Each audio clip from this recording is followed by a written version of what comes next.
Hello there, I'm Callum Johns and welcome to the EU in Review, where I review the Star Wars Expanded Universe as I experience it. This time I'm going to be talking about Book 1 of the Jedi Prince series, The Glove of Darth Vader, which is written by Paul Davids and Hollis Davids. I'll begin with the blurb. The Death Star has been destroyed, the Empire is in ruins, but the dark side lives on. Luke Skywalker, Princess Leia, Han Solo and the Rebel Alliance have fought valiantly against the evil Galactic Empire. Together they have kept alive the hopes for freedom and helped restore the ways of the old Republic with its wise Senate and noble line of Jedi Knights. But now a new threat awaits the Alliance. Within the evil Empire, the surviving Imperial warlords have been fighting among themselves for power. No one knows who will seize control, but the prophets of the dark side have foretold that soon a new emperor will arise, and on his right hand he shall wear the indestructible symbol of evil, the glove of Darth Vader. So, I'll get straight into my thoughts on this. On the opening pages, has pictures with the characters in it. It actually still says the Rebel Alliance instead of the New Republic, which I thought after reading Splinter of the Mind's Eye, Shadows of Mindor, similar acronym. They're in the era of the New Republic, but this was published in 1992, whereas Shadows of Mindor was published in 2009, so that's fine. The opening summary, so it has an opening summary of the whole original trilogy. For some reason. It's not, I don't think it's 100% accurate. There's a few things reading through it that I don't think are quite accurate. So it has this part where it says, like, a long time ago in a galaxy far, far away. And then, yeah, the adventure continues and gives a summary of what happened. It's not 100% accurate. It's cool, they do have pictures throughout this YA series of novels. So, like this, I noted that Luke appears to be in his Bespin outfit, rather than in his Return of the Jedi outfit, if you're going for one from the movies. Sending the droids themselves undercover, like they put different coverings and things on because they thought the droids were recognisable for some reason, but anyway. To send droids, just droids like C-3PO and R2-D2 on a spy mission doesn't really make sense to me. Don't know why. But anyway, a lot of things in this, well, more than most books, don't make sense to me in this series.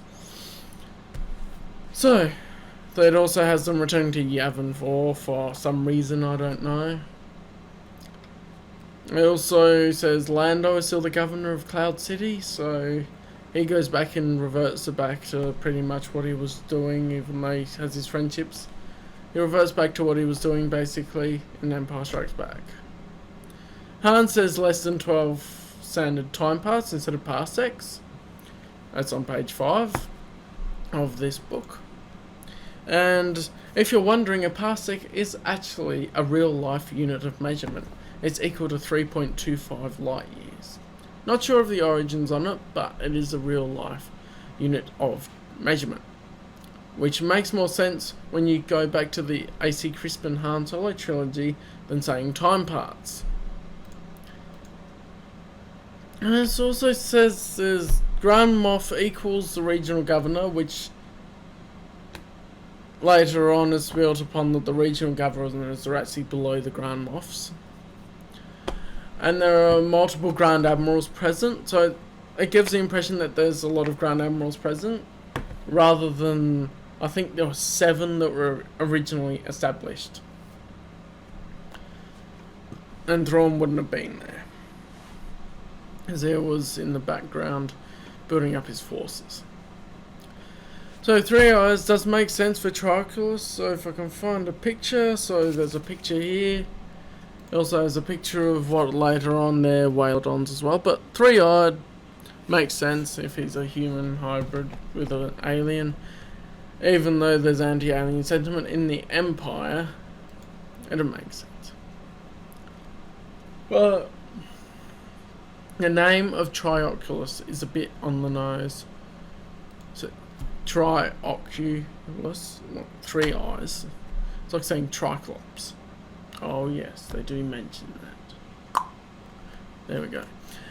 The picture on page 22, I thought at least the head part of this, so if I manage to show properly here, the head part of this drawing here looks a lot like Cyclops from the old X-Men comics.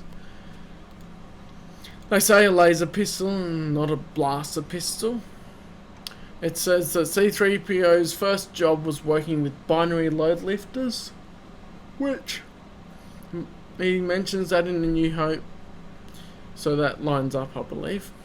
So the Whalodons showed the picture just earlier, but the main point I mentioned them is because Admiral Akbar can actually talk to whales. They're basically whales.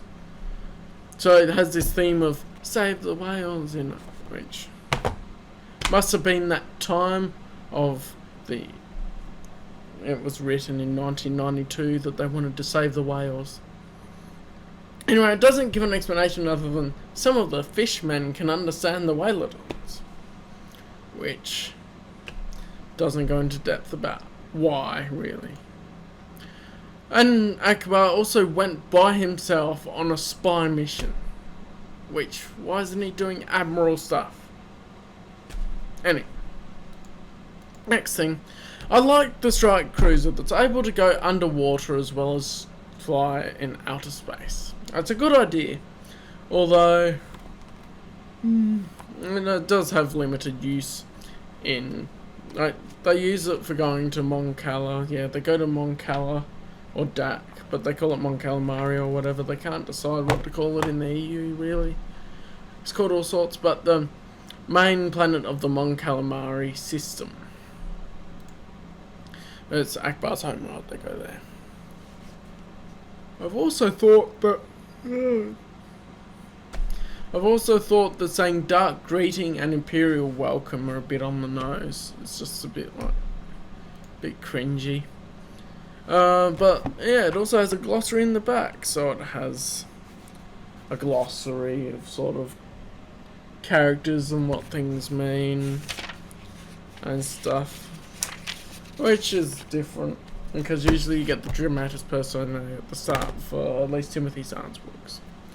But anyway, I'd heard a lot about this before reading it, so I didn't go in expecting much. And it's not as bad as people seem to make it sound. Yes, it's a bit quirky, but I thought it was alright to read about your mid-range level of books out of all of them. But coming off the highs of the last 2 books, Truce at Bakura and Shadows of Mindor, were brilliant. It does dip in the quality of writing as well, in my opinion. So that's my thoughts on The Glove of Darth Vader, Book 1 of the Jedi Prince series. I'll see you in the next video.